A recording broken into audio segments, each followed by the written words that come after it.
Okay, so one more time, I should say hello to each of you guys. I hope that you're all doing great. For the students that you are coming from another class for these next two units, I should say hello and welcome to my unit. I hope you enjoy your time in my class. The unit that I'm going to start today is BSBXCS303, Securely Managed Personally Identifiable Information and Workplace Information. So my name is Amir and I'm a cybersecurity teacher in Victoria University. For these next two units, I'm going to show you, probably you already know, I'm not sure if it's your first term or if it's your second term, but probably you're familiar with the VU Collaborate system, how to get access to the content, how to get access to the recordings. If any one of you guys, you just let me know if this is your first term or if it's the second term. It definitely will help me to see how much in depth I need to explain. First of all, let me to switch to my presentation and then we go through the assignments and unit code. We will have a look on the assignments to see what type of questions do we have in this unit. I already sent everyone a link to Microsoft Azure Lab as well. In this unit, in assessment task 2, there are a couple of questions that we need to get it done in Microsoft Azure Lab environment. In our tunnel class also, I will show you how to log into Microsoft Azure if you still didn't. I checked this morning and I saw that a couple of you guys, you already logged in and you spent a bit of time in Microsoft Azure, which is great. But majority of the class still didn't logged into Microsoft Azure. So please click on the register the link and make sure to log into the Azure Lab because the link has an expiry. We will have a look on Microsoft Azure Lab in our tonight session. Also, we will see how to get the assignments done. That's the style of my teaching that I always go to the practical assignments. So also for this unit, we will go to assessment task 2 with each other in the class. I record all the sessions and I upload the recordings in VU Collaborates. You just need to go to the unit and in sessions you can find the link to the previous class recording and also there should be a summary of each session available for you as well. At the end of the week also, I will email you the last week recording, the last three sessions recording. Probably it should be on Friday morning. Let me to switch to my presentation and give you a bit of more information about this unit. Uh, that's okay. Start if you have any issue with the Azure link, I can check. Firstly, let me share my screen.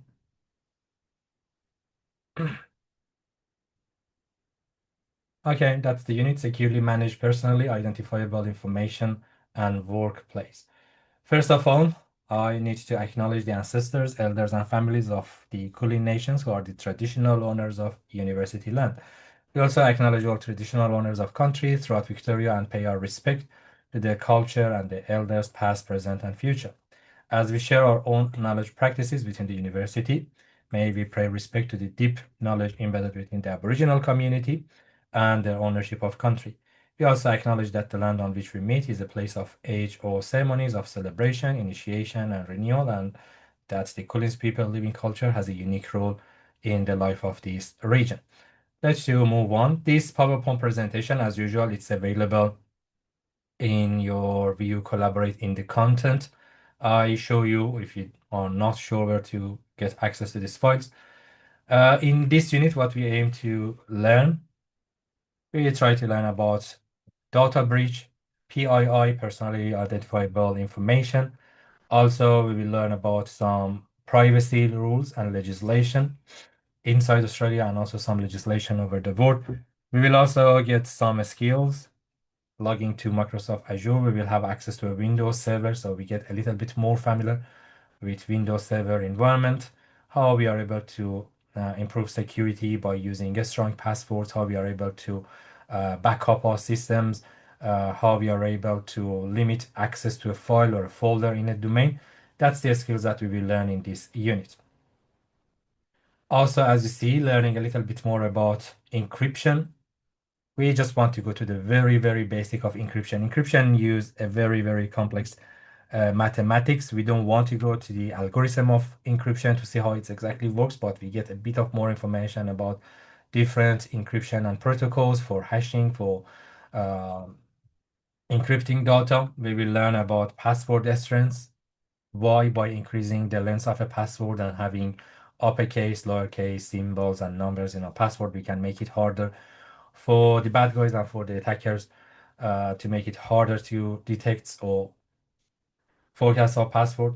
How we are able to use storage locations and share locations. How we are able to securely share our data and data deletion, backup, data sharing, data storage, disposal of sensitive information, and privacy impact assessment is some other skills that we aim to learn in this pretty short unit. So technically we have only 6 sessions for this unit, which means that 3 sessions this week and 3 sessions next week.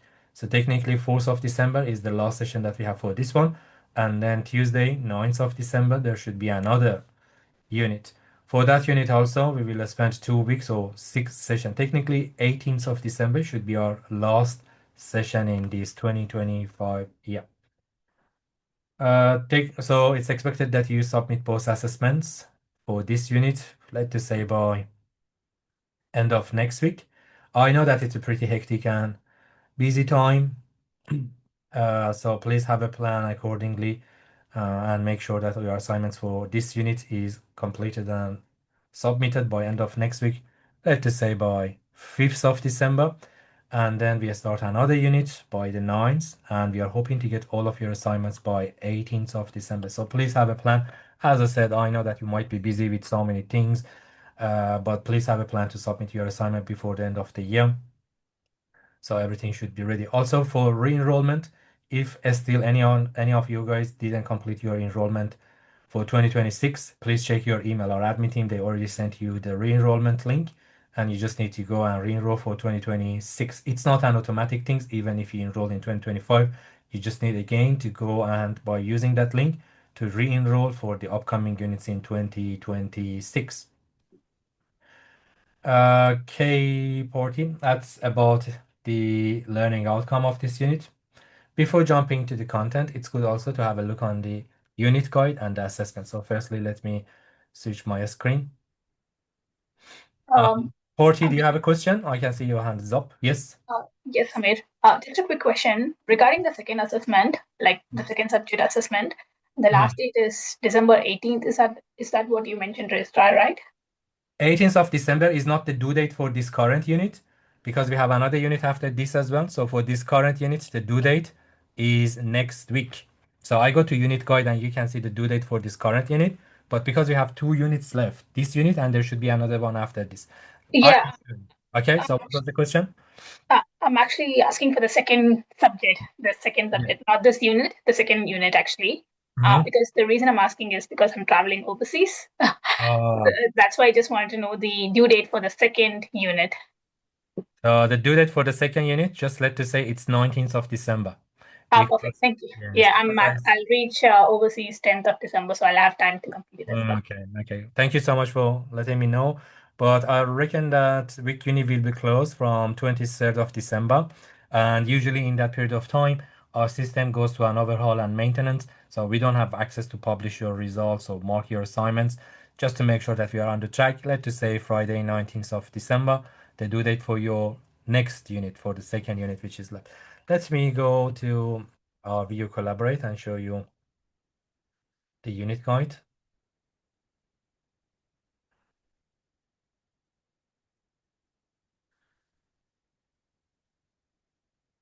Okay, so when you log into your View Collaborate, if you just please go to this unit, BSB XCS31303, securely manage personally identifiable information and workplace information. First of all, please have a look on the unit guide. I uploaded the unit guide for both groups. Just let to see what do we have in unit guide. I just open it here. That's my email in case that you need to send me something. You can find my email here in the unit guide. Unit guide, it's very important to have a look on the unit guide because it gives you the layout of the unit. And obviously you should be ready for each session. You will know what is the delivery plan. As you see, if I go down, you see advanced data security and privacy management. For example, in that session, we will learn about Privacy Act, Spam Act, GDPR. If you go down in the session 3, you see advanced access control and data security techniques, exploring techniques for securely storing and retrieving data using hard shared drives, implementing access control strategy, adapting and standardizations of access control protocols. That's the session 3, optimizing data practices and IT infrastructure. So all the units, you can find a summary of each session topic. Also, this is the due date for assessment task 1 and assessment task 2. Assessment task 1 is a quiz. So just do your best. If you can get it done by end of this week, that's great. So it means that you will have enough time next week. But that's totally fine if you submit both assessments, let's just say by 4th of December. But in order to split the assignments over 2 weeks, I set the due date for the first one as the end of this week, and assessment task 2 to be submitted by Thursday next week. That's the due date for this current unit. You can find so many other information about the unit here, talking about the quizzes and the questions, instructions for you. For example, you see part 1, there are 16 knowledge questions. Part 2, there are 12 knowledge questions again. So technically there should be 28 questions in the first assessment task. So please have a plan accordingly. Assessment task 2 is more practical. So you just need to go down and read all this information in the unit guide. Assessment task 2. It's a practical knowledge question, as you see, and it gives you all the information. It says you just need to use a PC, log into Microsoft Azure Lab, and perform your assessment task 2. All of this information, you can find it again in the unit and in unit guide. So securely manage personally identifiable information. And then when you go to the unit guide, you can see all of those information here in unit guide. Sessions.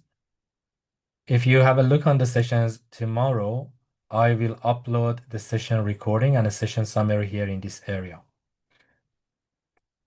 So probably tomorrow morning or sometimes the same night, I can upload the unit guide. I can upload the recordings and also the session summary, which is generated by AI. They all will be uploaded here in sessions. So sessions, you can find the recordings in each session, and you can find also the session summary. Additional resources, you need to get access to the additional resources as well, because for your assessment task 2, there is a question.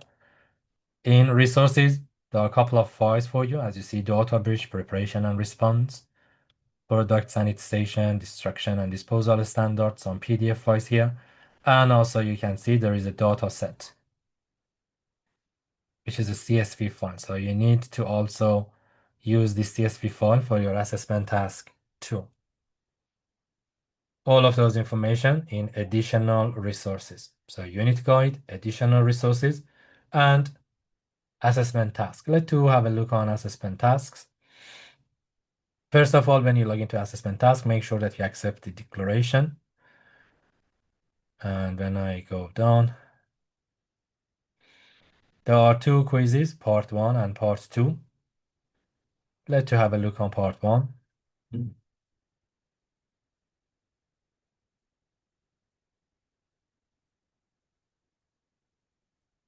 So 16 questions for this quiz 1.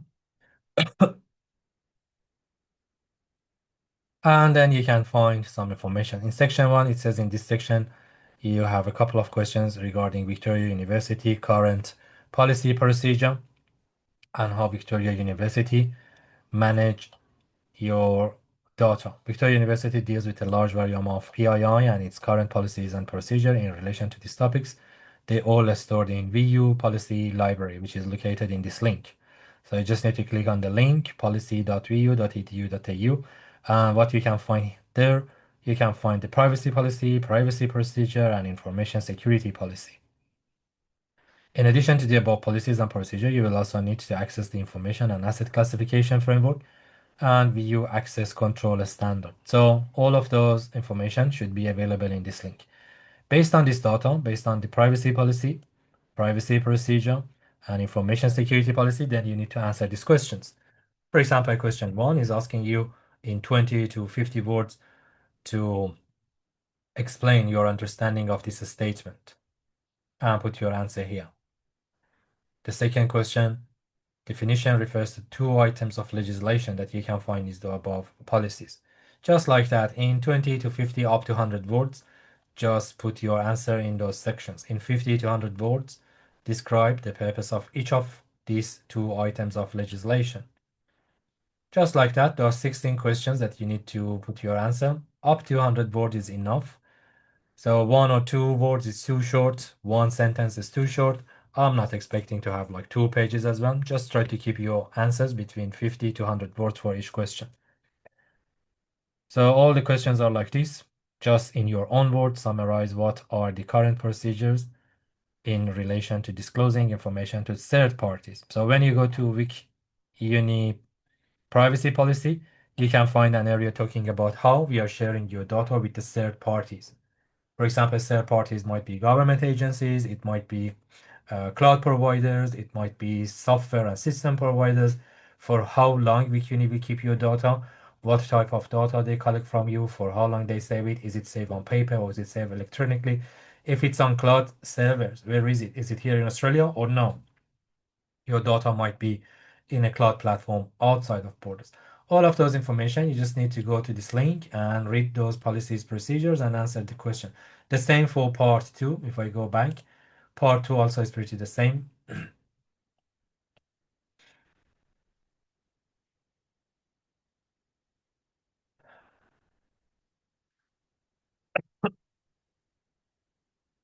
So that was part one, and this one is part two.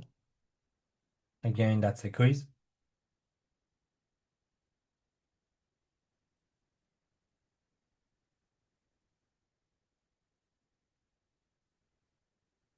Again, some questions. This section contains a series of general knowledge questions relating to effective management of workplace and personally identifiable information.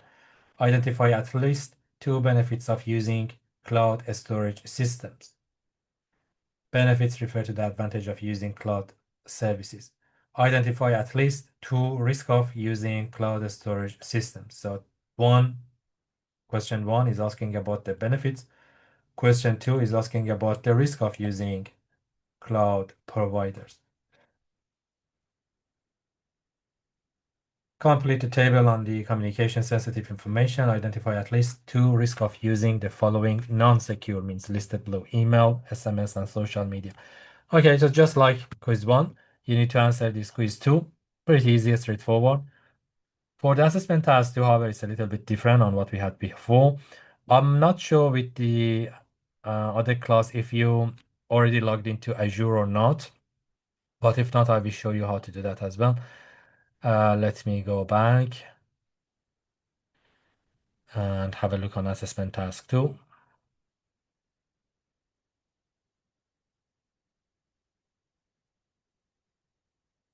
Assessment task two template. You just need to click on this link to download the template.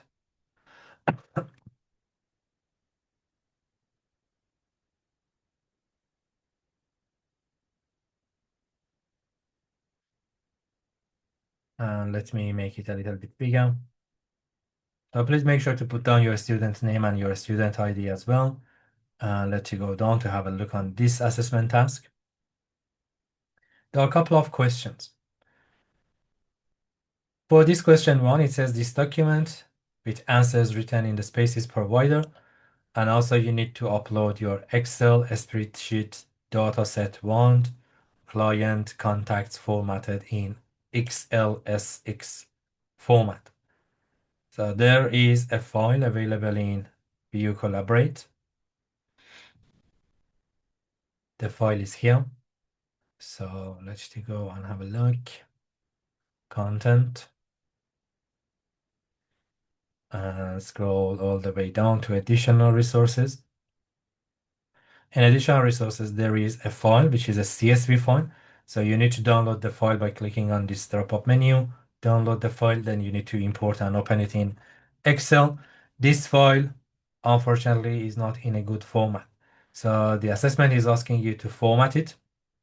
It says for this task, you need to convert and reformat the data in an Excel spreadsheet so it's in a more easily retrievable format. To complete this task, you will need to access the Excel, this file that you can find it in your additional resources. Then it asks you to open the dataset in Excel by going to the file, click on open, and then navigating to the .csv file that you downloaded. You will see the data is comprised of 100 records, each having an ID, name, address, city, email, and etc. Considering this data will need to be formatted so it can be used by other systems, what would you say are two significant issues with the data in that CSV format? You need to put your answer here, and also you need to reformat that CSV file, save it in an Excel format with the correct form, and upload it plus this assessment task template. In section B, it says reformat this dataset in an appropriate way so that updating, finding, and storing information is much easier. When completed, upload it to View Collaborate. The same way that you upload the assessment template, you just need to upload that dataset file as well. Please ensure your file is saved as an Excel format, not CSV format. We do it in the class with each other anyway. The next question is a scenario. It says read through the below workspace or workplace scenario, and then based on the scenario, carry out the practical task that follows. As a system admin at an IT solution company called Precision IT, you have been asked to use an Active Directory. In the previous unit, I had a brief chat about Active Directory, which is very useful for domains, for big environments with hundreds of users, with hundreds of devices. We use Active Directory in Windows environment. So what we need to do, we need to go to Active Directory and to ensure that all new level 1 IT help desk support employees are only provided with read and write access. In addition to this, all new employees also must be required to immediately reset their password. So after the first login, we need to enable a feature in Active Directory. So after the first login, the system will push them to go and change their passwords. We will see how we are able to do that in a domain. It's a very, very useful feature. Imagine, for example, in week uni, we have hundreds and hundreds of students. So just by setting some basic features in Active Directory, it pushes all the students to change their password after the first login to reduce the risk of having their password compromised, or the admin, for example, may have access to those passwords. So it pushes them to change the password after the first login. Also, we will see how we are able to enforce strong passwords. It should be, for example, a minimum of some characters. To complete this task, you must first do this following. Using File Explorer, create a new folder, name it IT department, then create a new user group called and name it level 1 support, and then give them read and write access. We will chat about what is read and write and what other options also might be available. The full details of your new employee as follows. So now you have an employee, Lan. So imagine Lan recently joined to the team, and Lan is a part of level 1 IT help desk support team. It says just add this user to level 1 support group.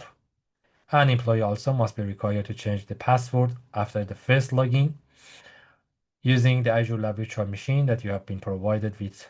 For this course, create a short screenshot video that verbally and physically demonstrate how you would use Active Directory to set up a new user. In your video and your screenshots, you just need to show how to create a new folder, how to create a new user group, how to set up a new user called LAN, how to add the new user to this level 1 support user group, how to set up the new employees, so she's required to change her password after the first login. For each of these options, you need to provide enough screenshots, or even if you want to create a video, that's totally fine. If you're taking screenshots, you just need to provide enough screenshots to show that you managed to create the folder, to create the user group, the user. You need to take screenshots and insert here. The next question is asking you to fill in the table below hardware malfunctioning, cyber attack, or neither of the above. So there are a couple of security events here. Based on that, it's asking you to say if when checking the Windows event log, a warning message is displaying that drive C has less than 5% free disk space. Is it a hardware malfunction? Is it a cyber attack? Or neither of the above? Running the ping utility, against a local PC revealed approximately 70% packet loss. Is it an issue, do you reckon? Do you reckon it's a hardware malfunction or is it a cyber attack or no? The CPU on your web server is overheating during peak times, even though the fan and the other hardware components on the server appear to be functioning normally. Do you reckon it's a hardware malfunction or is it a cyber attack? Just like that, you need to select the item and then put your answer why. Do you reckon it's a malfunction, is it an attack, or none of them? The same way a user from IP address 45.42. blah blah blah attempted to connect to the FTP server 192.168.1.5 more than 5 times in a quick time, in a short time, and they tried different passwords. So do you reckon it's a type of attack or not? Just like that. Next section, for any one of these items you identified as a hardware malfunction in question, B3, complete the following equipment fault report form. So if you reckon one of these items, like this one, CPU is getting hot, then you need to go to this report, equipment fault report form. So you can say CPU is overheating, location and area, a brief description of what happening, what might be the implications of work health and safety, what type of actions need to be taken, putting a date and your name, and then complete it. Question 4 is asking us to set up a backup server. It says below is an example of a workplace scenario. Okay, again, your new IT manager, Vicky, so Vicky Johnson is your new IT manager, has recently developed a new data backup procedure for all CRM data and also for the admins. And Ricky asked you to go and perform all of this. So Ricky is asking you to perform a backup configuration. File to be backed up is CRM data folder on the C drive, and backup times is daily at 1 p.m. and 7 p.m. So 2 backups every day, which is pretty common for so many businesses that they back up their data once a day or twice a day. For this task, again, you need to use Azure Lab and you need to take screenshots of how to create 2 new folders on C drive, one called CRM data and the other called CRM data backup. Then you need to create a WordPad document called test document and save it in CRM folder. Then you need to give admin access to both CRM and CRM data backup folders, and also using Active Directory, make the administrator user a member of the backup operations user group. For each of these, you need to take a screenshots and insert in your 2 assessment task. You create 2 folders, take a screenshot, insert it. You create a WordPad document, put it in the folder, take a screenshot, insert into your assessment task. Now that you've successfully completed your backup, how could you check that your data is accurate, up-to-date, and complete? Please provide your answer here in this section. Question 6 is asking you to describe how you would conduct a privacy impact assessment for the backup procedure that you implemented in the previous question. And in your answer, you should refer to the OAIC 10-step process for making privacy impact assessment. Just answer into 100 to 150 words. And a couple of more sections for this question 6. Identify the main sections that should be included in privacy impact assessment. And in your report, briefly describe what should be contained in each section. Why it is important to undertake and continuously review a privacy impact assessment in 100 words just explained. I can see that you put like 26 chats in the chat box. I will check. But this is assessment task 2, 6 questions with some sections. The first question was asking you to convert a CS file to an Excel sheet and reform it. The second question was asking to go to Active Directory and then to create a new folder called IT department, create a user group and add a new hire, which is LAN, to this level 1 IT help desk in Windows Server. couple of short answer questions, and eventually you had another practical activity, which is creating a backup. So that's all about the assessment tasks. Let me see what you put in the chat. It's pretty busy chat today. Just give me a minute to see what you put in the chat. Also, if you have any question, please ask. As I mentioned, assessment task 1, which is a quiz, I leave it for you. But for assessment task 2, which is practical, I will do it in the class next week. Let me see what you have in the chat. Hello, hello. Karen will be joining. Karen will be joining later. That's okay. I forgot what was an extra class. I was thinking, who are these new names? Yes, as I mentioned, we have some other classmates joining from other class. Porty, hello, I'm still at work. That's okay, Ella. Yes, we have always the students being on the transit or they may have night shifts. That's totally fine, Ella. Welcome to the Madhouse, guys. That's so I made a video. Okay, I'll be check. Scroll down, dot on, and okay. If we submit both, yes, that's totally fine. If you submit both assessment by 4th of December, that's totally okay. No worries. How do we access the course material for this con? I can see it in additional resources. We check Jake. Which one? Sorry, strange. There should be PowerPoint presentation.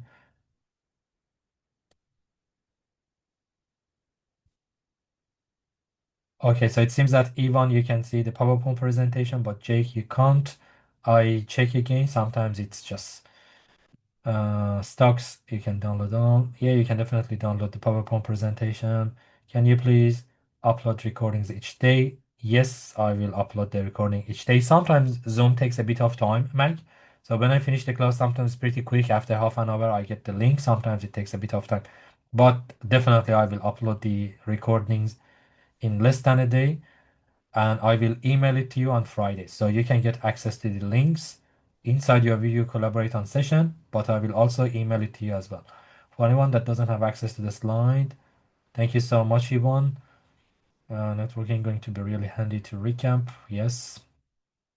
Networking 309 is a subject. Yeah, it's a subject. So you will have, it's not NTWK, it's NWK 309. It's a networking subject. My class, you will have it next year. With the other class, I have no idea when they started. So possible they already have the networking. I'm not sure. So Yvonne can says if they already have the networking unit or not. I don't see the subject code. What is the subject name? BSP XCS303.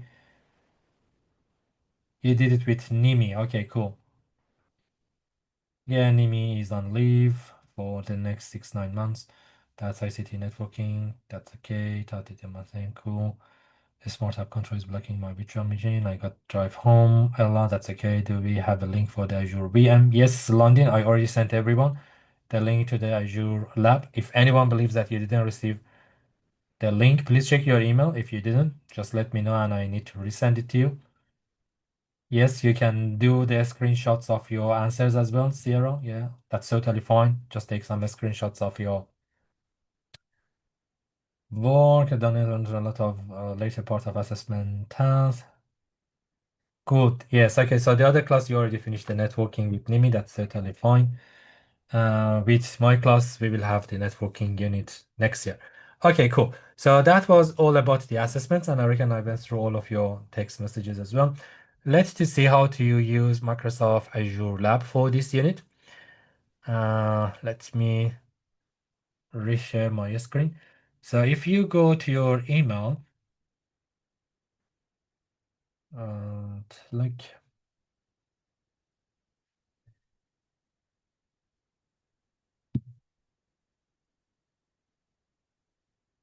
Azure Lab. Why we are using Azure Lab? The reason is I don't have Microsoft Windows Server installed on my computer and I don't want to install it. Instead, we can run and later on insert for cybersecurity also. If you proceed, majority of our uh, units will run in Azure Lab. So it's a virtual platform. I give you a bit of more information about what is virtual platform. If you go to your email, you see there is an email called Microsoft Azure And then it says Amir invited you to the lab BSB XCS303. And then you see there is a blue icon, register for the lab. So I click on the register for the lab, and also you see there is a message from me in my email. There is a message. It says, hi, as a part of BSP XCS unit, you are required to use Azure cloud-based virtualization platform. It gives you a bit of more information about what is Azure, and also you can find the username and the password to log into the Azure environment. Let's see how it works. My lab might be a little bit different. Let me to switch to student view so you see exactly what I see. Share my screen. In our previous unit, I completed a couple of tasks in VirtualBox, and you saw how I downloaded VirtualBox and how I logged into Kali, how I logged into Linux, and etc. For this one, we are using Azure environment, which is another type of virtualization. So if you have a look on my message in my email, I just go and read it exactly from what I put in my email. It says, click on the register for the lab and use your VU login credentials to authenticate your access. So when you click on register for the lab, which is a blue tab, then it brings you here to this page. It asks for your username and password, so just use your student email and your student password to log in. After authentication, locate the toggle switch for the virtual machine. So that's the toggle. And it says slide it from left to the right, so like this. And then it says it changed from a stopped to a starting, as you see. Wait a few seconds until the toggles turns to blue and display running. So it shows a starting. You have to wait. Usually in the class time, because we have so many students, not just in this class, there are some other classes as well. Usually at this time, it might be a little bit slow. There might be hundreds of students logging to Azure Lab, and the bandwidth is pretty limited, so it might be a little bit slow. But if you log into Azure Lab in another time, probably it's much more faster. So you need to wait for a few seconds or even minutes.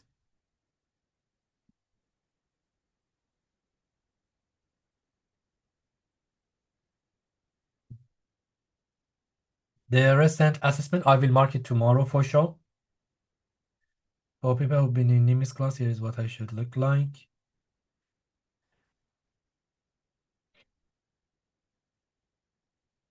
Correct. My name numbers added to my Azure as used previously. Team is a separate one.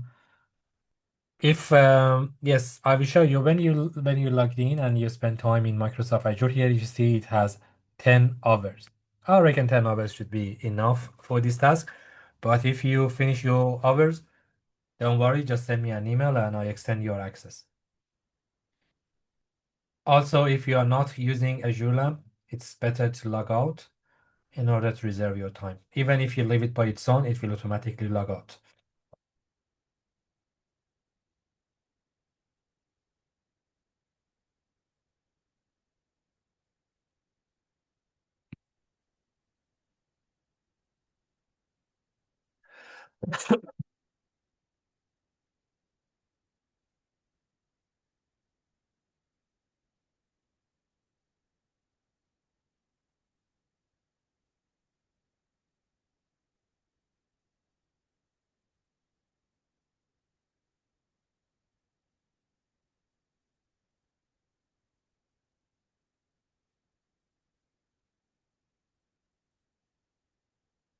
Okay, so now you see that it shows running, and as I explained in my email, it says wait till this toggle turns to blue and shows running as you see.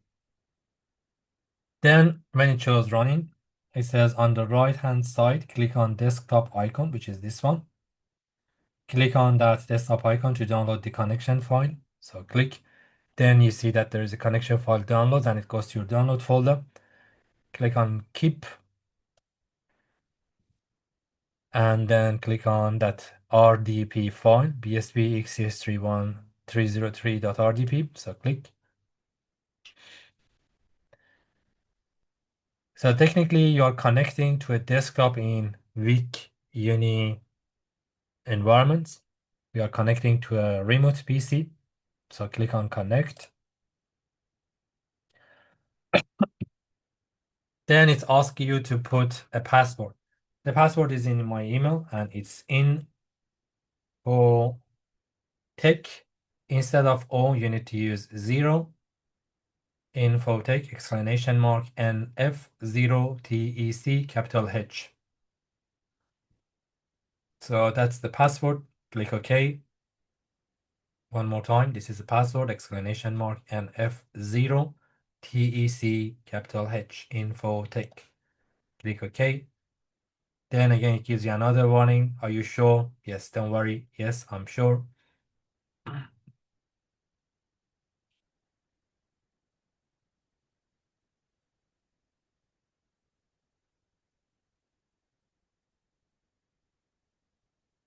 Okay, cool. So now imagine this desktop is a PC located in Vic Uni. So you connected to a PC in Vic Uni instead of using your own PC or using your own device. So now you are inside a Vic Uni desktop PC. So you see it's a Windows, it has all the options.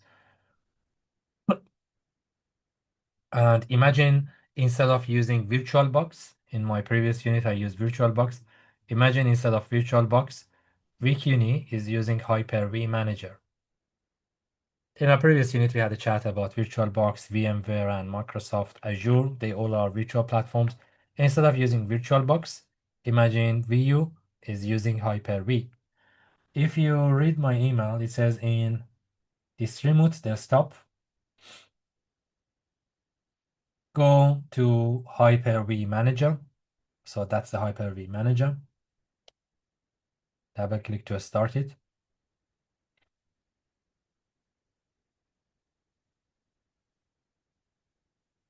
And then it says in the Hyper-V Manager, you will see a Windows Server 2022, which is this one. And you see that it's turned off. In Hyper-V Manager, you will see Windows Server 2022. Start this virtual machine. If you want to start this Windows Server, you can double click on it. Or you can click on Start here. Doesn't matter which option you choose. So you can click on Start or you can double click on Windows Server.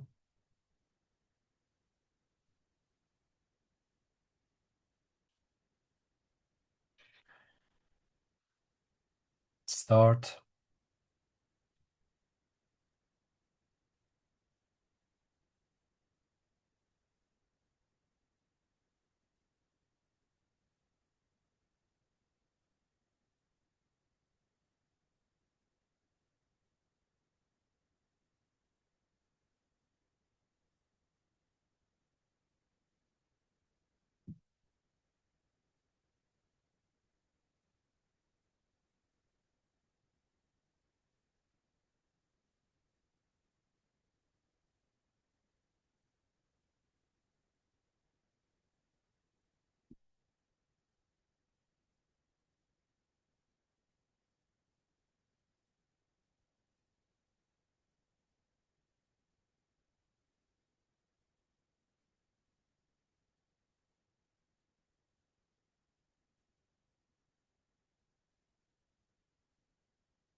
Connect.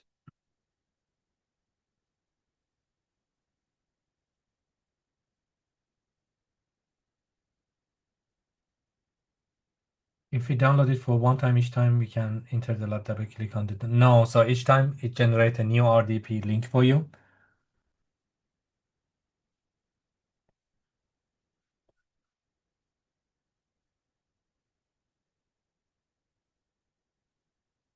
So for the RDP, yeah, because sometimes I do some update, then your previous link doesn't work. So it's better to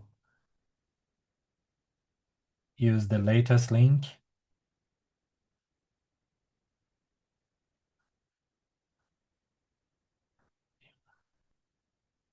Okay, so when you want to log into this Windows server, if you again just have a look on my email, user is 38 IT administrator And password again is info tech.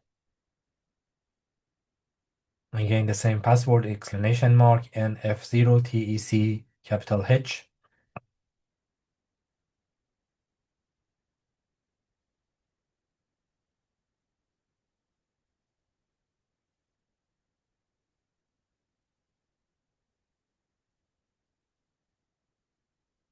That's okay, Karen.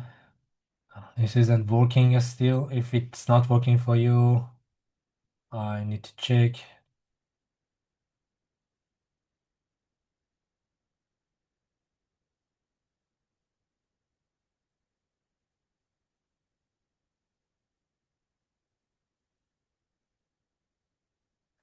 Okay, then when you log into this Windows server, you see that you have Windows Server 2022 here on the top.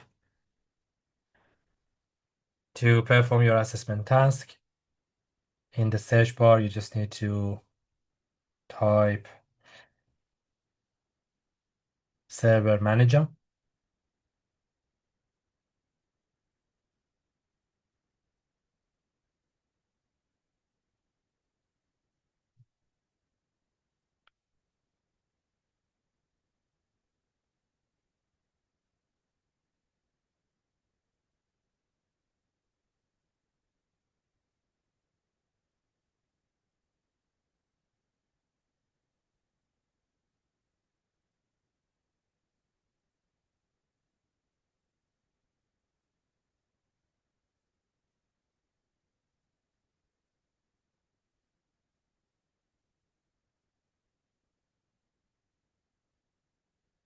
And then you can work on your assessment task too. We will do it in the next session next week, but that's the way that you can get access to the Server Manager.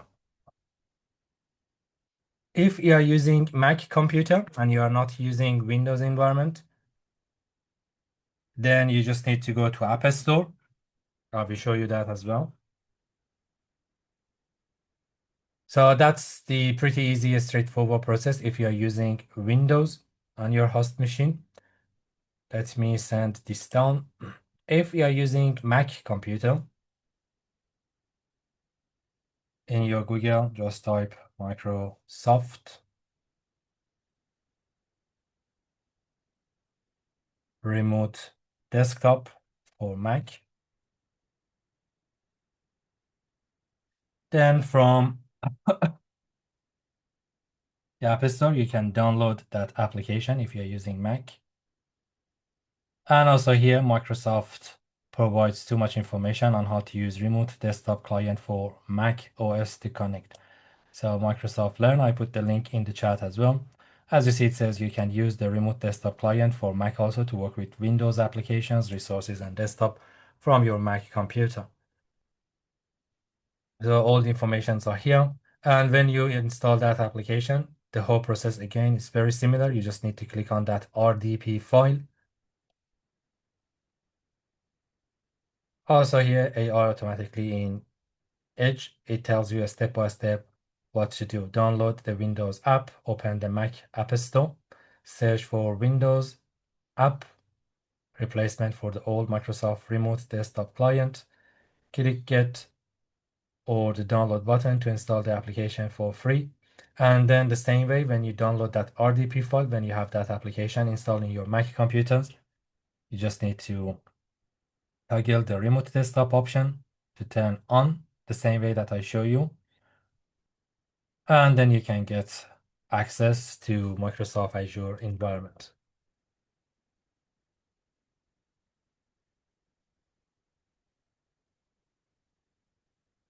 Okay, so the whole process I already explained in my email on what is the credentials, what is the password to log into the remote PC, and also what is the password to log into the Windows server.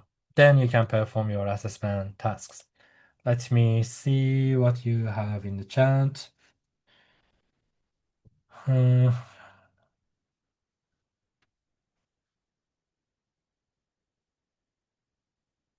Does it work on Mac? Yes, it works on Mac. So for Mac user, you will need Microsoft Remote Desktop. Thank you so much, Yvonne. Will today's lesson be uploaded so I can catch up? Yes, for sure. I explain. I will upload the session recording into your unit tonight or probably tomorrow morning. Is the RDP file doesn't open in Firefox? The error that you got, NASA, it's possible that I logged into your machine. I should check. Getting this pop-up, it says another user is connected to your Windows server. I should check. It's pretty rare, probably I logged into your machine. From Quick Google, you can download. Thank you so much, Yvonne.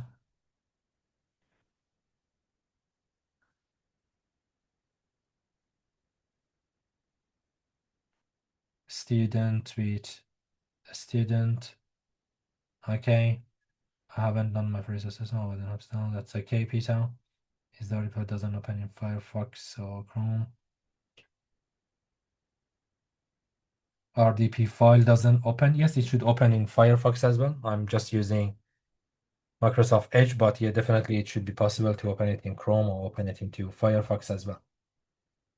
Cool. So that's the way to get access to the lab. Next week, we will go through each question in the assessment task 2. Okay, so that's all about the unit guide, about the due date, about how to get access to the class recording. And also you said that in the additional resources, Jake, you said that it doesn't show the PowerPoint presentation. Let me double check that as well. Your class 5 CLP.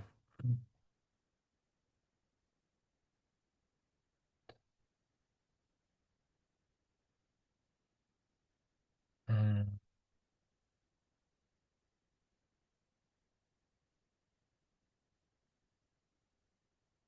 So Jake, if you please go and log out and log in again, and I reckon it should shows all the PowerPoint presentation as well. Please check, it should be in the additional resources, and there should be 6 PowerPoint presentations.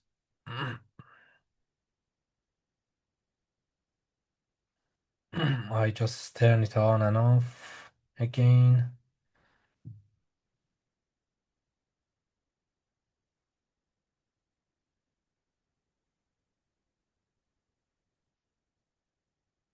Let me check if it's visible.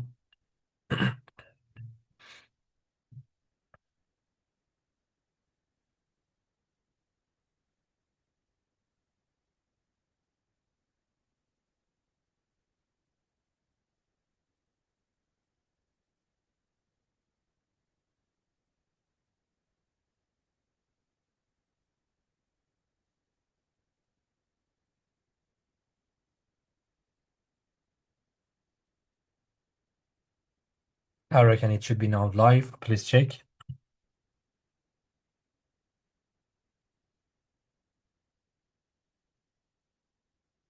Windows Server through Hyper-V. Yes, that's correct.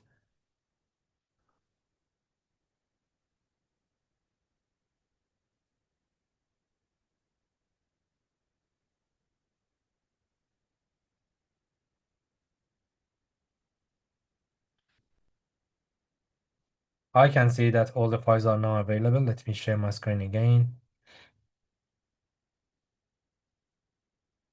So if you just go to BSP XCS and under additional resources, you see a couple of PDF files. And if you scroll all the way down, you see session 1, 2, 3, 4, 5, and 6. That's exactly the same PowerPoint that I use in the class.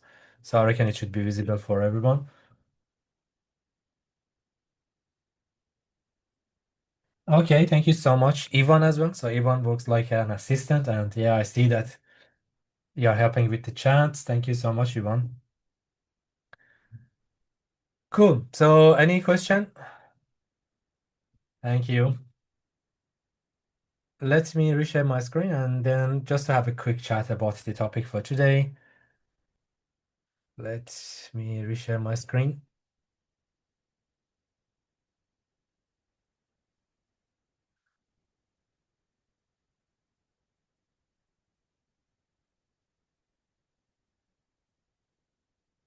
Where is that PowerPoint presentation.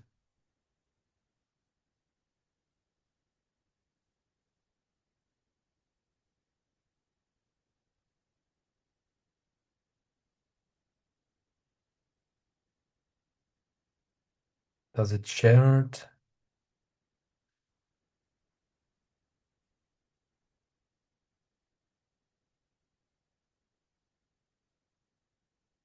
Let to reshare.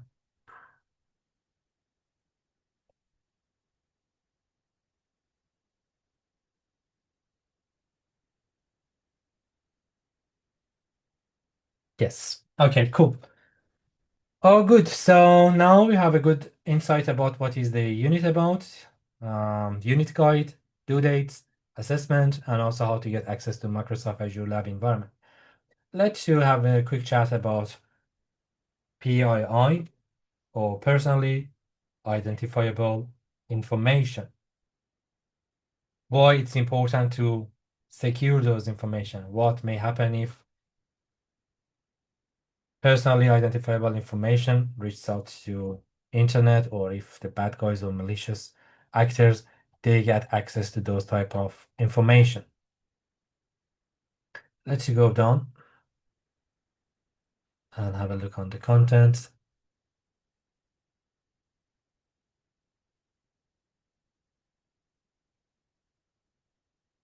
Okay, cool. So here in this presentation, you can find a brief overview of what is PII. You see, PII might be data like your name, your TFN number, Medicare number, passport number, your address, your phone number, bank account detail, credit card number, date of birth, gender, zip code. And in this slide, you see that it's categorized into multiple sections. For example, for indirect identifiers like zip code, gender, date of birth, it might be financial information like your bank account, like your credit card number. It might be health information like health insurance detail, medical records, prescriptions, biometric data like fingerprints, facial recognitions, non-sensitive PII like your email address, your phone number, your IP address. So the question here is, what might be the PII? For example, in the pink color, you see email address. Do you reckon your email address also might be a type of PII? What can I do, or what a bad guy or a malicious actor can do if they have access to your email address? What they can do if they got access to your IP address? Do you reckon your student ID is a type of PII or not?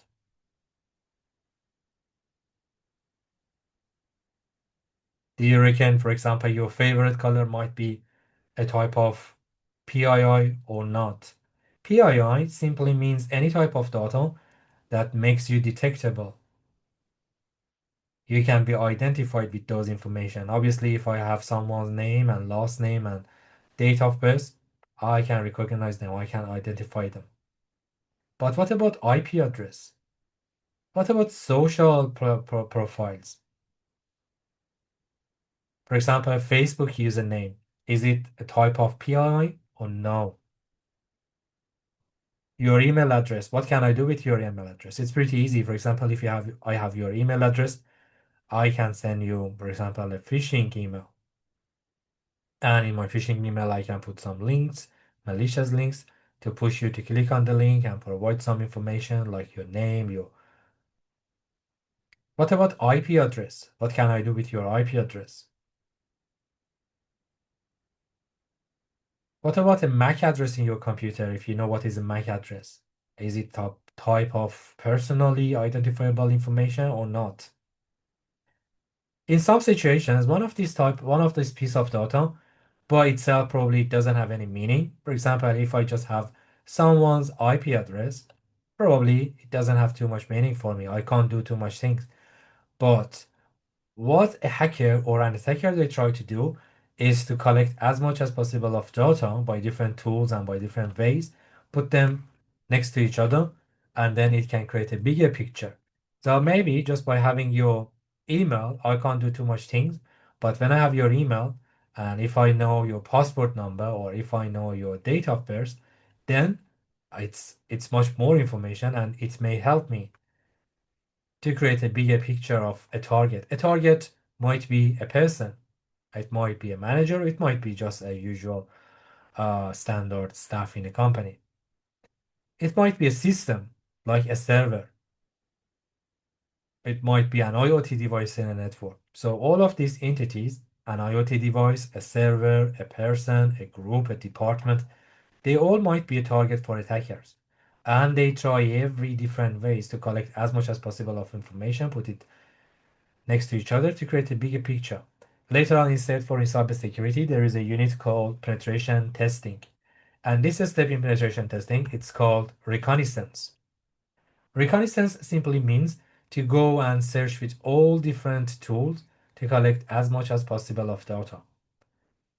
Reconnaissance is not always hacking.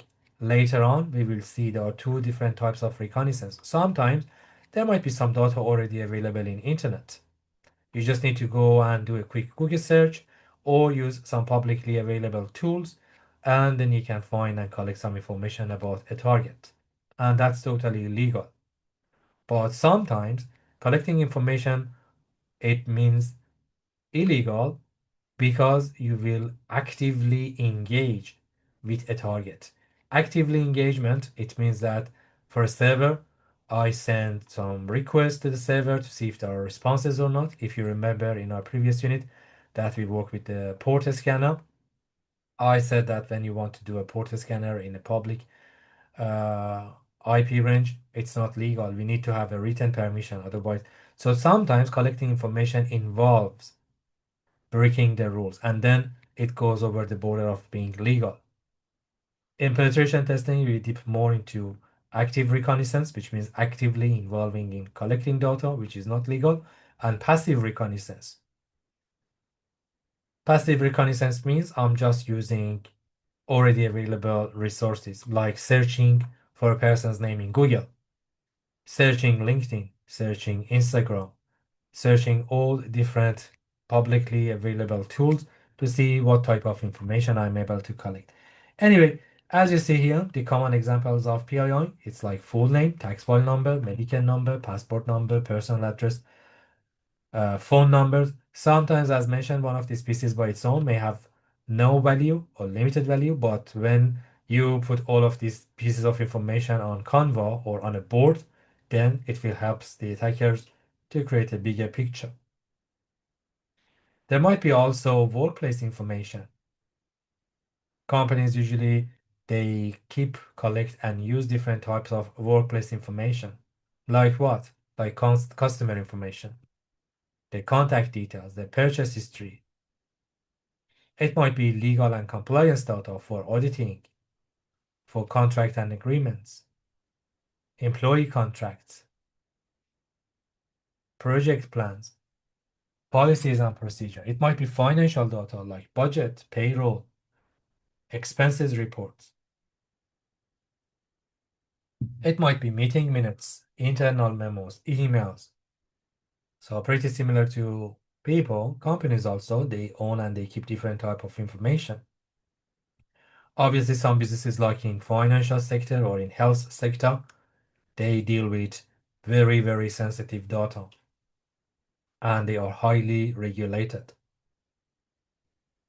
Workplace information in company can refer to all relevant information used by the company in its business operation, like all of these examples. Customer records, employee information, equipment maintenance record, health and safety records, financial record, and etc. So you see, it doesn't matter if it's a personal identifying information or if it's a company or organization information. When combined different types of pieces, then it can create a bigger picture, which might be a strong tool on the attacker hands. Imagine I have a name and I have an email of someone. Imagine that I have a username. So if I have a username, probably I'm able to go and buy different tools, like buy password cracking tools. I try to guess the password.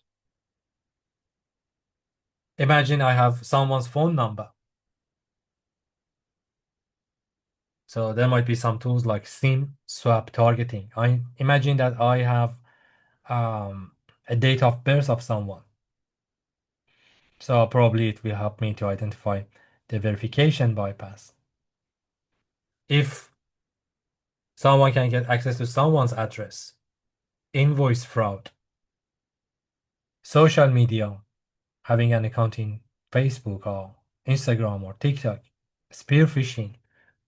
There are so many things that in search for in cybersecurity, if you proceed, you will learn. For example, when I log into Facebook and I want to attack someone, I can see what are their hobbies, I can see where they graduated, I can see where they're born, some basic information about the person, which helps me a lot to focus exactly on their interests. Instead of randomly creating some phishing emails and send it to those people, when I have more information about a target, I know about their hobbies, I know about their education, I know about their location, so I can customize my phishing email and it has a higher chance of being accepted by the victim. Let's go down and see what else do we have. So here it has a question for you. It says in IT companies, various types of workplace information are managed to keep the operation running. Behind the common types of workplace information that discuss, consider what additional information might be essential in an IT environment. What types of workplace information specific to IP companies should be managed securely. Why it's important to have a strict access control and monitoring for this type of information. In the previous class, if you remember, I showed you a data center for Google, and you saw in order to get access to the core data center, there have been different layers of security. Getting access to the data center, then getting access to the main corridors, then getting access to the servers, getting access to racks, different layer of security like entering to the facility using sweep cards, using biometrics, using passwords, using motion detectors.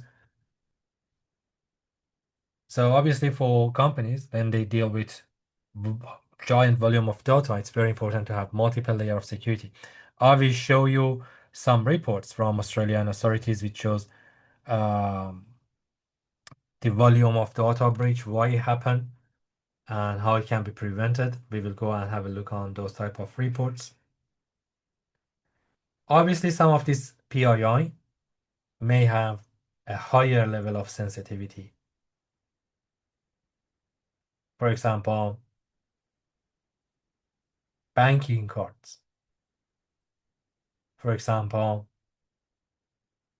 medical history. Just by having someone's name, I don't want to say that it's not useful, but some pieces of this PII might be at a higher risk. We will also have a look on the Australian rules and regulation about that. Let's go down. In the next slide, it's talking about the importance of PII and how to protect those type of data. There are a couple of different rules and legislation here in Australia, and obviously in other countries, they have their own legislation. One of the very famous legislation that we have in Australia is Privacy Act 1988. What it does, it outlines how personal data should be collected, how it should be stored, and how to be used. There are a couple of other legislation as well, like a Spam Act 2003. Each territory or each state, they also may have their own rules and legislation. But before jumping to that, let's have a look on Privacy Act in Australia, which defines how companies they need to deal with PII. Let me reshare my screen, and I need to go to my browser.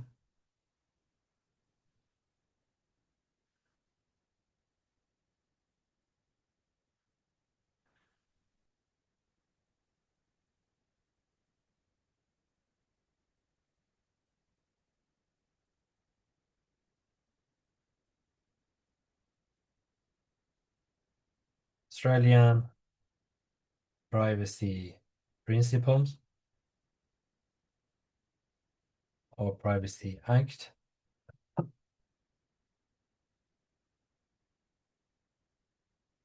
So here in this website, legislation.gov.au, you can see the Privacy Act, which is passed in 1988 by the Parliament. Let's have a look. It's a pretty big law.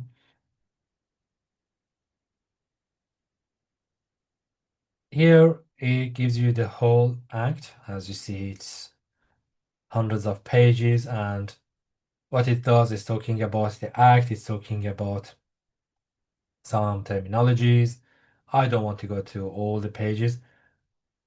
It's, as you see, it's an act and it has so many pages, obligations of confidence. So it's just law and legislation, but instead of just having a look on the whole act, which may takes time, it has some principles.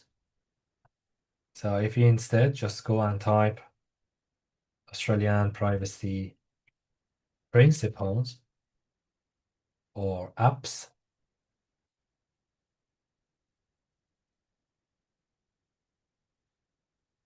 there are two websites.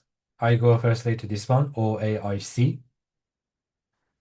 OAIC is the Office of Australian Information Commissioner. So it has a summary of that act. It says this Australian privacy principle. There are 13 principles that companies with a turnover of over $3 million or majority of the government agencies, they need to follow. There are 13 privacy principles. They govern the standards, the rights, and the obligations around how to collect the data, how to use, and how to disclose those personal information. Each business in Australia, they need to follow this Privacy Act. So if in the future you get a job in IT, it's highly possible that you may have access to some type of PII by any chance. For example, if you are working as an IT help desk, you are working as a network admin. So it's very common to have access to databases, having access to customers' data, patients' data. In IT, it's a very common thing. So it's very important to be aware of the importance of the Privacy Act. And also for your own personal purpose, it's very important to know what are the PII and how to protect it. So in this unit, we will try to just get a bit of more insight on how to protect our personally identifiable information. So the assessment is asking you to have a look on Victoria University privacy policy. I just leave that task for you, and instead I go and search, for example, for another business like office work or any other business. That's totally fine. You can have a look on the privacy policy to see how they deal with this PII. Instead of office work, you can use any other website, JB Hi-Fi, I don't know, any other company. Just go and search for the privacy policy. Here you see that's the office work privacy policy. VCUNI also, there was a link, and in your assessment task, it was asking you to go and have a look on Victoria University Privacy Policy, Victoria Privacy Policy Procedure, and also Information Policy. Let's have a look on this one.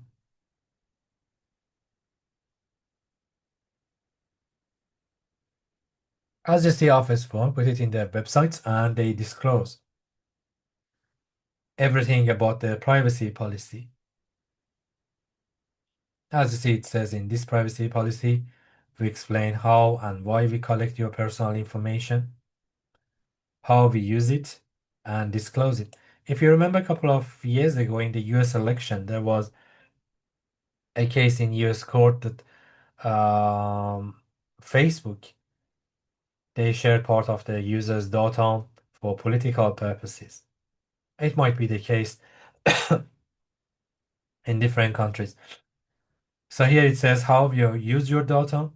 If in some countries it might be very usual that companies they sell their customer data to third-party providers. Again, I reckon it was a couple of months ago, there was a chat in the news talking about AI companies. They may also sell or share the user data with third-party providers. So imagine, for example, me, I upload some files, containing some PII in ChatGPT because I want to ask ChatGPT, for example, to write a report for me, to create a resume for me, to analyze my data, to check my health records. So obviously, those data goes to ChatGPT or Gemini or other AI provider softwares, and they will have access over time. They will have access to billions of data. So in this privacy policy, Office Work says how we collect your information, how we control it, and how we use it. So you can just go down, collection of information. They explain everything in detail. What type of data they collect from you. So you see that it says your name.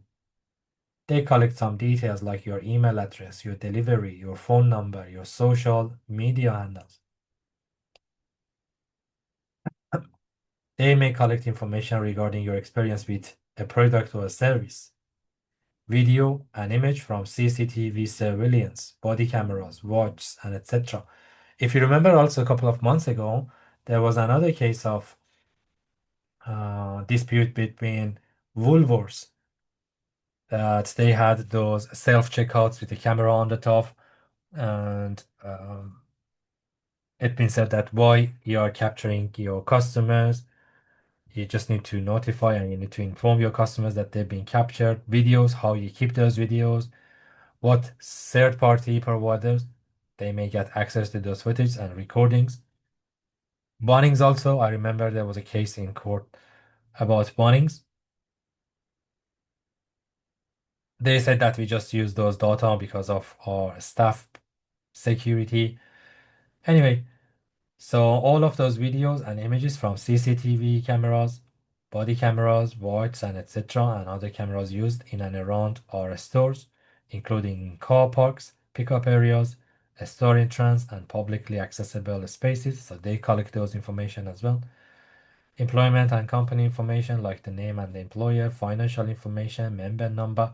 So if you have a look on privacy policy for another business, for example, for a university or for a school, it's highly possible that they collect some other type of information as well, like your student numbers, a student unique number, I mean, unique identifiable number. It's possible that they ask and they keep your previous education history as well. Some businesses, it may also request and keep if there might be any any other type of data relevant to your as well. Anyway, if you just go down, you see how they deal with those information, how they share those information with third parties. It says not only we keep your data, but also in some cases, we share your data with legitimate third-party sources like social media sites, list brokers, data providers. Share data in circumstances where it's lawful or they have your permission to do so. It may include when you choose to create an account or register for a product or service with a website or application using a social media platforms like Facebook. Some countries they have restricts regulation for this type of sharing the data with third-party providers. For example, for cloud services, China has very, very restrict regulations for cloud providers and AWS and Microsoft, even for the backups, they are not connected to any data center outside of China's border. There might be some other restrictions in some other countries as well. Here it's clearly explained. Some other companies, they said, for example, we share your data with these companies, they list them. We share your data with these government agencies. We share your data with these market research companies. As you see also, Office Work is doing that. You see here, data analysis and matching, market research, trend analysis, as well as to improve product and service offerings and develop aggregated insight about the presence of our customers or other purpose where you are provided. All other businesses, they have the same privacy policy. So with WeekUni, you just need to go and read it to see if there might be any differences between WeekUni privacy policies with other companies. Also, it says that it's possible that we share your data with some family companies. Office Work has been owned and it's owned by West Pharma Group. And West Pharma is a very big company and they own Kmart, they own Target, they own Bunnings, they own OnePass, they own Catch.com. So you see all of those information. You see it has so many sections, flybys, children, sensitive information, customer payment. So I just leave it for you. Going to Weak Uni privacy policy, it's pretty the same. If even I search it in Google, you can get access to it. Weak Uni privacy policy.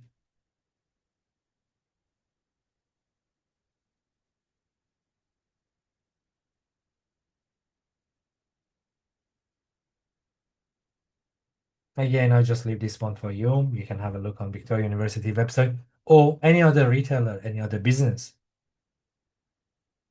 You can just go and have a look on the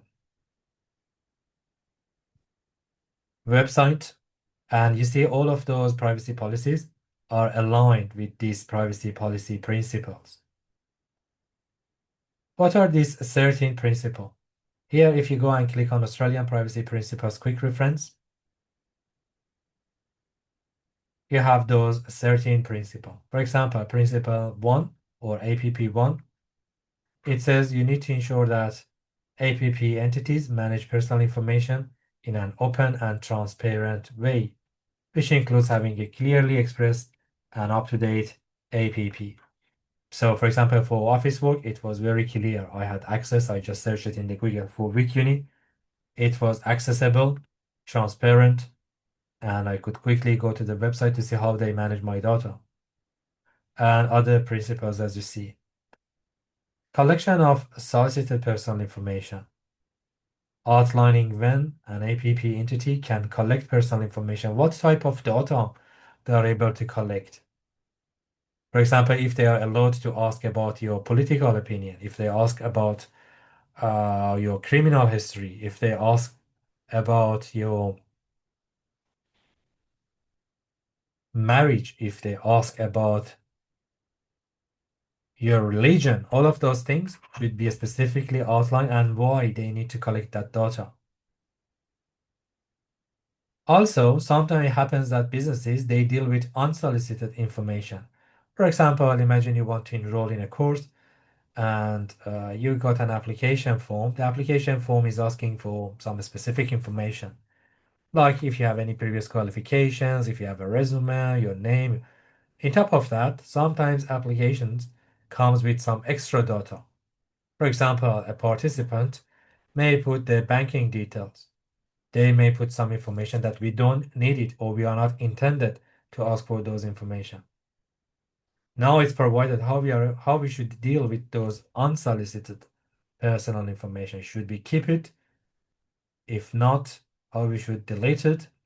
All of those, you can go to APP4. If you click on that link, it brings you to another page. And some other things like notification of collection of personal data, disclosure of personal data, direct marketing, cross-border disclosure, quality of personal information, security of personal information, access to those type of data, and also corrections and editing of personal information. So here it shows the importance of the privacy policy. Later on, not in this cert 4, but for those that they might be interested, later on in cert 4 in cybersecurity, in penetration testing, there is a resource called OSINT. OSINT framework. OSINT stands for Open Source Intelligence, and it's one of those publicly available resources for data collection. I'm just showing you how it look like, and I don't want to go to use each of these tools in detail. But if you're curious and if you have time, you can just go to osintframework.com, and it has so many tools. For example, to collect username search engines, So it has so many tools. I don't want to say all of them they work and all of them they end up giving you useful information, but it's good for the security team to go and, for example, check if someone's username or if someone's name might be breached into the public. For example, here you see there's so many other tools like Sherlock, what is my name, name checker, user search for domain name, who is record subdomains. There are so many, and it's out of the content of set 3. But each of these tools may end up giving you some useful resource, some useful information that they can be used for malicious activity. Imagine, for example, for a website, who is records, for example, it has so many tools. I'll just give you one example. For example, imagine I want to find some information about a domain, a local, for example, pizza shop.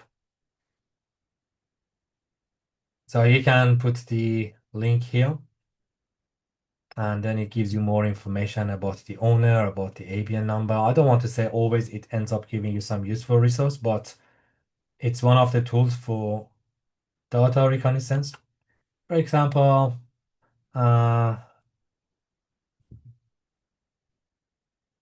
imagine this website. It's a domain, so I just copy the link and then domain dossier. I copy it there. Sometimes it quickly ends up with some result. Let's tick all of those boxes to see if we can get more information. It's not hacking and it's legal. As I said, it's not active reconnaissance. OSINT framework is publicly available for anyone, and it has so many tools. It has so many tools for username detection, email address.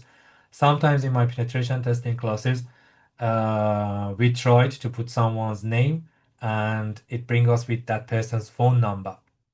For example, I imagine I want to, for example, see what my phone number for Peter. So I can put Peter name and last name. Not all the time, but sometimes it can find some phone number and the phone number was correct. Here, I just check a domain and as you see, it shows some information. So this is the domain name. If you scroll down, I can see some name here. I can find the business ABN number. I can see it's a sole trader.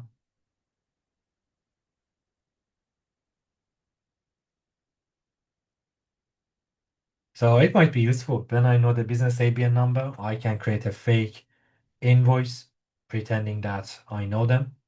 Sometimes it may shows the phone number, it may shows the business owner name. For some website, it shows those information. So when I know this shop, I know their website, I know the owner's name. Okay, so it helps me a lot. Why? Because I can create a phishing email and I send it to that person because I have their email address as well, pretending that, for example, that email is coming from GoDaddy because they get their website from GoDaddy. So I can send them an email with GoDaddy logo and everything that it's common to find in GoDaddy emails, just saying that, hey, look, your domain is going to expire in that time. If you want to renew it, please go and click on this link. And then they go click. So I can collect more information. The same way, there are so many tools available here. That's the importance of personally identifiable information. As I don't want to go to OSINT framework. If you are interested, you can go search in YouTube or you can go to search for in cybersecurity and learn more about these things. The thing that I want to focus, let's go down. Privacy Act. It outlines how personal data should be collected, stored, and used to protect individual privacy. Spam Act. It regulates the use of electronic communications to prevent unwanted or unauthorized contact. Data breach. What is a data breach? A data breach is when information is accessed or stolen by unauthorized personnel without the owner's knowledge or permission. So if someone is not an attacker, it's not a hacker, but they are not authorized people, it's a kind of data breach. Notifiable Data Breach Act.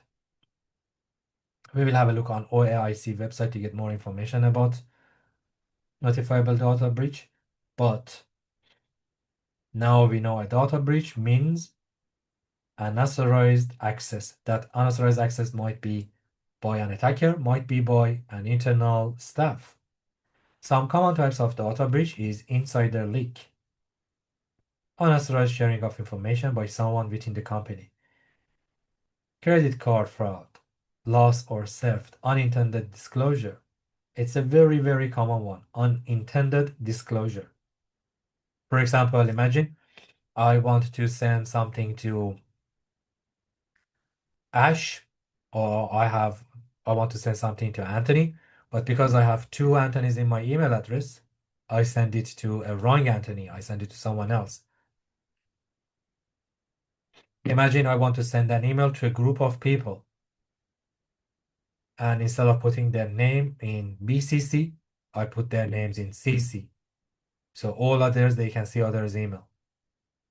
Or I got an email from one of you guys. You ask a question, and I think, okay, that might be a question for all the class. So when I want to respond, instead of responding or replying back to that student, I forward an answer and forward that email to the whole class. And in the original email, the student put down their name, their phone number, the address maybe, I don't know. So unintended disclosure. I didn't mean to, but it happened. Sending email to a wrong person. Sending a group email to a group of people, but all the data is visible. Imagine I want to share an email, Excel sheet, for example, and the Excel sheet contains the staff username and password or name and last name. But also in that Excel sheet, there might be some other tabs. And in those tabs, there might be the payroll information, the banking detail. It happened. I didn't want to do that, but I didn't check the whole Excel sheet. And in some tabs, there might be some other information that unintentionally I send it to others. We will see in the OAIC report, we will see this is a very common data breach case.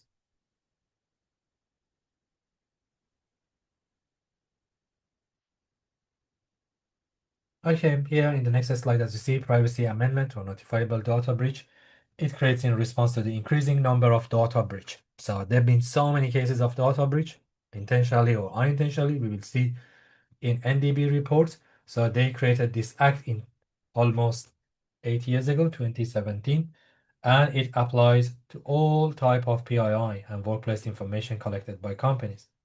What it does, it set the stricter requirements for digital security, discouraging data breach. Also, it obligates the companies when they have a case of data breach to quickly inform the affected people and also to inform OAIC about the case of data breach. Imagine an IT team managing customer accounts must ensure that data like names, contact information, and payment details is securely stored and protected from hackers. On top of those Privacy Act and OAIC, that I go to OAIC website and we have a look on data breach reports, there might be some other rules for each state or territory. Usually they're pretty common and they're pretty similar, but we have Information Privacy Act in ACT, Privacy and Personal Information Protection Act 1998 in New South Wales, Personal Information Protection Act 2004 in Tasmania. As discussed, they're pretty similar.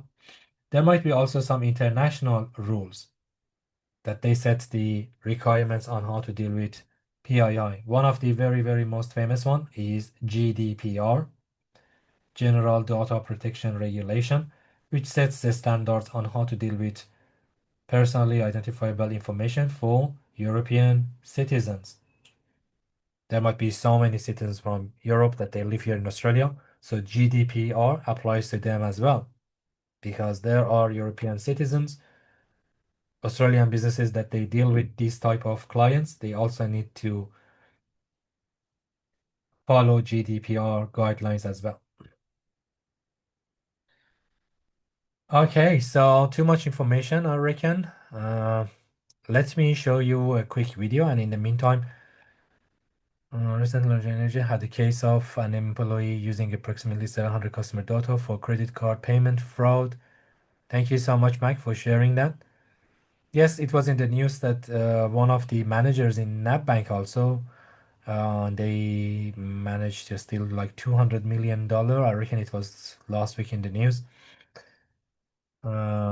Yeah, so you heard about that case as well, Mike. Yeah, it was $200 million or something that they had access to wealthy customers' information.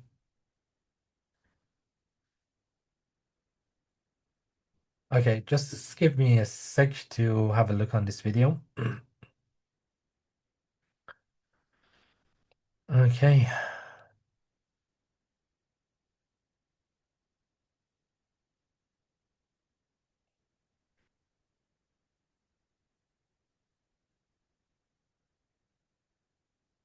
Person.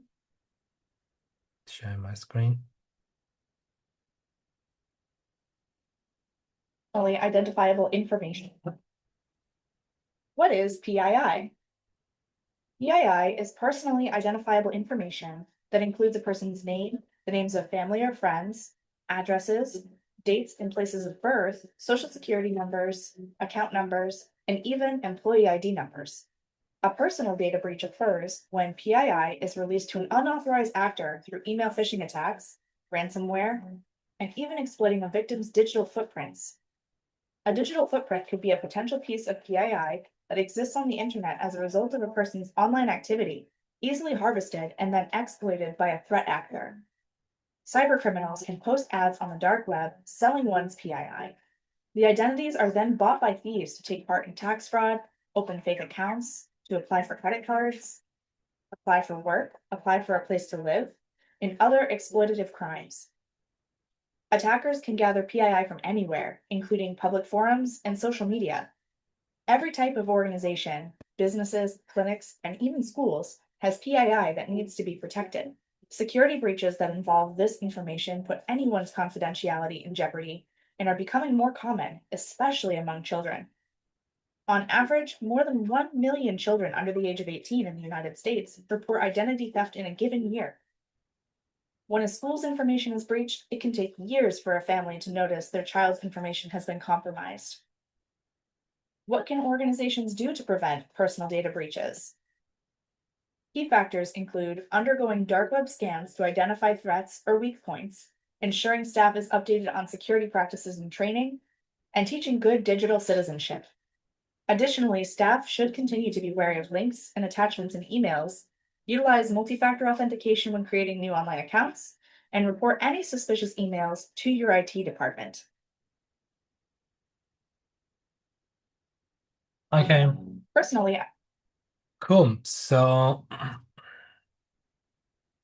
what we do in our next session, now that we are aware of the importance of PII, in the next session, we will see how we are able to protect our information using a strong password. We will see why a strong password may make this job for password hacking much harder for the attackers. We will have a look on encryption. We will learn a little bit more about encryption algorithm, how they are used in reality, for example, in your home Wi-Fi, in secure connections, and etc.